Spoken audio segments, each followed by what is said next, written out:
কাছে এবং দূরে বসে যারা আমাকে দেখছেন অথবা শুনছেন প্রত্যেককে শুভেচ্ছা। বর্তমানে বাংলাদেশের যে বিজনেসের অবস্থা, আমদানি রপ্তানি এবং স্থানীয় লোকাল যে বিজনেস, সেগুলি ভালো কেউ বলছেন না। সকলেই সব দিক থেকেই একটা নেগেটিভ প্রভাব এসেছে বলে বলছেন। আমরা সংবাদ শুনছি, আমরা বিভিন্ন তথ্য ডাটা অ্যানালিসিস করে যেটা বুঝতে পারছি যে এই মুহূর্তে দরকার অনেক বেশি ব্যবসায়িক কর্মকাণ্ড এবং তরুণ সমাজরা এটা করতে পারে। আমি আহ্বান জানাবো, দেশের যে পট পরিবর্তন যা হয়েছে, যেখানে হয়েছে, যতটুকু হয়েছে সেটাকে সেখানে রেখে তরুণদের এখন নিজেদের জীবন গড়ার জন্য ইদার লেখাপড়ায় ফিরে যেতে হবে, অথবা যারা ব্যবসা করছেন বা ব্যবসায় আগ্রহী তাদেরকে ব্যবসায় মনোনিবেশ করতে হবে। আমি মনে করি, অনেস্টলি আমার অপিনিয়ন হচ্ছে, যদি আপনার পকেটে টাকার বন্দোবস্ত আপনি না করেন, তাহলে আপনি এমন কিছু করবেন যেগুলি আপনার জন্য কোনো সুফল বয়ে আনবে না। একটা জিনিসই আপনার সুফল বয়ে আনবে, যেটাতে আপনি অর্থকরী কোনো কাজ করবেন। তো চলুন শুরু করা যাক। আমি আজকে আপনাদেরকে কয়েকটি কথা বলতে চাই, যেটা আশা করি আপনারা বুঝবেন এবং সে অনুসারে আপনাদের অ্যাক্টিভিটি থাকবে। এবং যেহেতু আমি আপনাদেরকে বলছি, তথ্যগত সকল সহযোগিতা আমি আপনাদেরকে ইনশাল্লাহ করব। মানে ব্যাপার হচ্ছে, to know is a very big thing. যদি আপনি না জানেন, ইফ ইউ ডোন্ট নো, এটা একটা পাহাড়। আর যদি কেউ আপনাকে বলে দিচ্ছে একটা ইনফরমেশন, তাহলে কি জিনিসটা আপনার জন্য সহজতর হয়। আপনি নিজে বুঝছেন, কিন্তু কিছু জায়গাতে হয়তো আপনার একটি অস্পষ্টতা রয়েছে। সেই জিনিসটি যদি কেউ আপনাকে ধরিয়ে দেয় বা বলে দেয়, তাহলে কিন্তু আপনি নিজে থেকেই অনেক কাজ করতে পারেন। তো যা কিছুই ঘটছে ব্যবসা বাণিজ্যের ক্ষেত্রে বাংলাদেশে, ব্যবসায়ী যারা আছেন বা ব্যবসা করতে চাচ্ছেন, এটা আপনার একটা কি বলবো, জুনুন, আপনার একটা ইমোশন, আবেগ, আপনার একটা রুজিরুটি, এবং এটা হচ্ছে আপনার একটি তপস্যা। সো আমরা যেমনটা জানি, হাঁস চিরকালই ভাসে, পানি তার যতই হোক ভাসমান থাকে। একজন ব্যবসায়ীও সর্বাবস্থায় প্রফিটেবল কাজ নিজেকে নিয়োজিত রাখার চেষ্টা অবশ্যই করবেন। সো সেই ক্ষেত্রে বাংলাদেশ থেকে হংকং এবং চায়নাতে আপনি কি করতে পারেন, আমদানি এবং রপ্তানি বোথ। তো সেজন্য আমার সুনির্দিষ্টভাবে যেটা বলতে চাই, যে আপনি এসো নিজে করি, সেটা আপনার জীবনে আনয়ন করুন। অল্প কিছু পুঁজি আপনার লাগবে, লেটস সে 5 লাখ। আজকের যে ইউএস ডলারের যে মানে দর, সেই হিসাবে 5 লাখ টাকা কিন্তু আন্তর্জাতিকভাবে খুব একটা বড় ডলার নয়, খুব একটা বড় অ্যামাউন্ট নয় ডলারের হিসাবে। তারপরেও ধরে নিচ্ছি, বা আমি আপনাদেরকে বলতে পারছি, 5 লাখ টাকা হলে আপনি শুরু করতে পারবেন। তবে এই ক্ষেত্রে আপনাকে কিন্তু, যেটা বলছি একটু মন দিয়ে শুনুন, আপনাকে কিন্তু অনেক সাধনার মধ্যে দিয়ে যেতে হবে। আপনি একটি ব্যবসা নতুন শুরু করছেন, আন্তর্জাতিক ব্যবসা, হংকং চায়নাতে, এবং হংকংয়ে হ্যাপেন টু বি আপনি আপনার প্রোডাক্টটি বিক্রি করতে আসতে পারছেন না, অথবা এখান থেকে কিছু নিয়ে যেতে পারছেন না বিকজ অফ ভিসা রেস্ট্রিকশন। ওকে, তাহলে চায়না অবধি আপনি আসতে পারছেন, কিন্তু কারণ অপেক্ষাকৃতভাবে অনেক অনেক সহজ চায়নার ভিসা পাওয়া। সো মেইনল্যান্ড চায়নাটা অনেক বড়, এবং তার একটা কোণাতে, দক্ষিণাংশে, দক্ষিণ চায়নাতে হংকং শহরটি, যেখানে আমি আছি, এটা অবস্থিত। সো হংকং হচ্ছে একটি খুবই ডাইনামিক, গতিশীল ব্যবসায়িক প্লেস, হ্যাপেনিং প্লেস। এখানে পণ্য বিক্রি করতে পারা অত্যন্ত একটি ভালো জিনিস, আমি বলবো প্রফিটেবলও অবশ্যই। সো এই ক্ষেত্রে আমার যে পরামর্শটি থাকবে, আপনারা আপনাদের পণ্য নিয়ে চায়না পর্যন্ত আসুন। তারপরে এটাকে হংকংয়ে মার্কেটিং করতে গেলে যে তথ্যগুলি আপনার দরকার হবে বা যে উপায়গুলি আপনার দরকার হবে, সেটা তখন আমি আপনাদেরকে বলে দেব। হয়তো আমরা আপনার সাথে গিয়ে দেখা করব, আপনার সাথে আলোচনা করব প্রোডাক্টগুলি কিভাবে আনা যায়, এবং কিছু কিছু প্রোডাক্ট আছে যেগুলি আসলে কোনো ট্যারিফ ছাড়াই চায়না থেকে হংকংয়ে আপনি বা যে কেউ নিয়ে আসতে পারে। আবার কিছু কিছু প্রোডাক্ট রয়েছে যেগুলির জন্য ট্যাক্স দিতে হয়।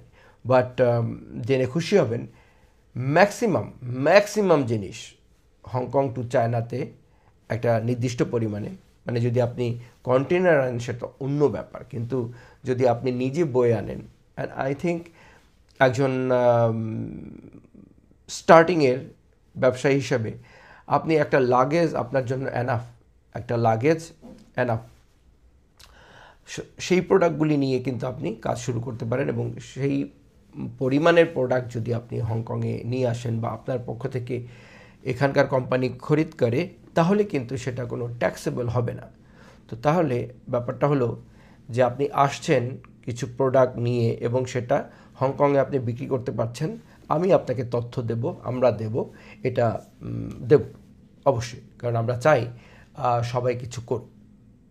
এটা আমার অনেক আগে থাকতেই একটা মোটো ছিল, এবং এটা আপনারা অনেকেই জানেন, যারা পুরনো তারা তো অবশ্যই জানেন। এবং যাবার সময় চায়না কিন্তু আপনি দেখবেন রকমারি প্রোডাক্ট আছে, এবং আপনার বাজেটের মধ্যেই আপনি এমন অনেক কিছু পাবেন, এটা আমি আপনাকে বলে দিতে পারবো না বা বলবো না। কেন বলবো না? কারণ সেটা আপনার রুচি পছন্দের ব্যাপার, এবং আপনার বাজেট যত হাতে রয়েছে, বলে না আছে বস্তু লইয়া বিষয়। সো ওই জিনিসটা যত টাকা আপনার হাতে আছে তা দিয়ে কিছু প্রোডাক্ট কিন্তু আপনি চায়না থেকে নিয়ে যেতে পারবেন। তাহলে আপনি টু ওয়ে কিন্তু বিজনেসটা করতে পারছেন। তো এই ক্ষেত্রে কিন্তু আপনার প্রফিটটা অল্প পুঁজি হলেও একটা ভালো প্রফিট আপনার দাঁড়িয়ে যাবে। এবং আপনি যদি বেশ কয়েকবার এভাবে আসা যাওয়া করেন, তাহলে এই চায়না হংকংয়ের মার্কেটটার সম্পর্কে আপনার একটা প্রভূত নলেজ হবে, যেটা আমি চাই। নলেজ হচ্ছে পাওয়ার, শক্তি। To see is to believe. এবং তথ্য জানা মানে অনেক এগিয়ে যাওয়া। সেই তথ্যের জায়গাটি থেকে আমি আপনাকে অবশ্যই সহযোগিতা করব। যেই ওয়াদাটি আমি আরও প্রায় 10 বছর আগে করেছি এবং করে যাচ্ছি মানুষকে, এবং অনেকেই উপকৃত হয়েছেন। সবার সাথে আমার একটি ভালো সম্পর্ক রয়েছে। আমি চাইবো একটি উইন উইন সিচুয়েশন তৈরি করার জন্য, এবং এক্ষেত্রে কোনো বাধা নেই। আমাদের দেশের ইয়াং ছেলেরা তথা যে বা যারাই চান, অবশ্যই ওয়েলকাম, আমার জন্য ওয়েলকাম। আমার জন্য কোনো বিভেদ নেই। হন সে আপনি বাংলাদেশের পাহাড়ি অঞ্চলের মানুষ, অথবা আপনি উত্তরবঙ্গের মানুষ, বা আপনি যেখানকারই হন, সেটা কোনো বিষয় নয়। আপনি যে দল মতেরই অনুসারী হন না কেন, তবে হ্যাঁ, আমরা চাই দেশের উন্নতি, আমরা সবাই দেশকে ভালোবাসি। সো এই নিমিত্তে আমরা কাজ করে যেতে চাই, এবং ভালো কাজ জানেন তো কোনো দিন বেকার যায় না, কোনো দিন বেকার যায় না।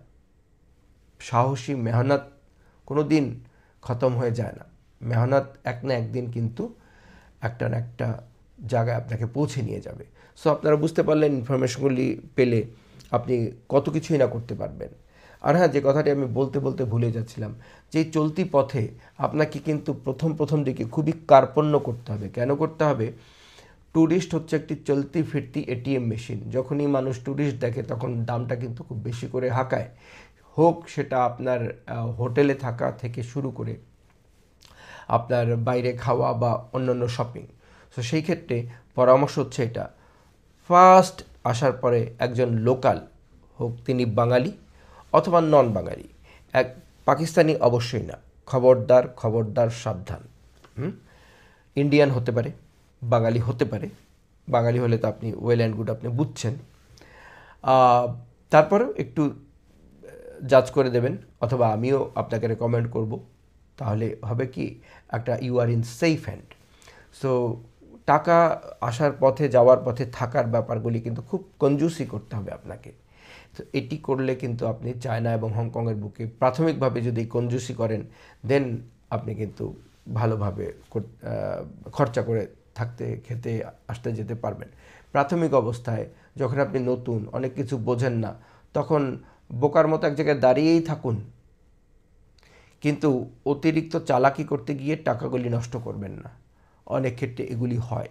আমি যেগুলি বললাম জীবন থেকে নেয়া, বাস্তবের কথা। আপনি মিলিয়ে দেখুন, এটা হয়। কিন্তু একটু ধীরে বৎস, ধীরে আসছেন, বসবেন, দেখবেন, শুনবেন, জানবেন, আবার যাবেন। এই প্রত্যেকটা পথই মধ্যে শিখতে শিখতে যাবেন, এবং ক্লেম করতে যাবেন, ইয়েস আমার অস্তিত্বের দুনিয়াতে আছে, আমি করছি, কি বিক্রি করছি, কি কিনছি, কত টাকা আমার থাকছে, পুঙ্খানু হিসাব কিতাব যেমন থাকবে, প্রত্যেকটি মুহূর্তের উপরেও আপনার কন্ট্রোল থাকতে হবে, এবং প্রত্যেকটি পরিস্থিতির সাথে আপনার কন্ট্রোল থাকতে হবে, এবং প্রত্যেকটি ব্যক্তির সাথে আপনার কন্ট্রোল থাকতে হবে। দেন বিদেশ বিভুঁইয়ে অনেক কিছু করা সম্ভব ইনশাল্লাহ। খোদা হাফেজ।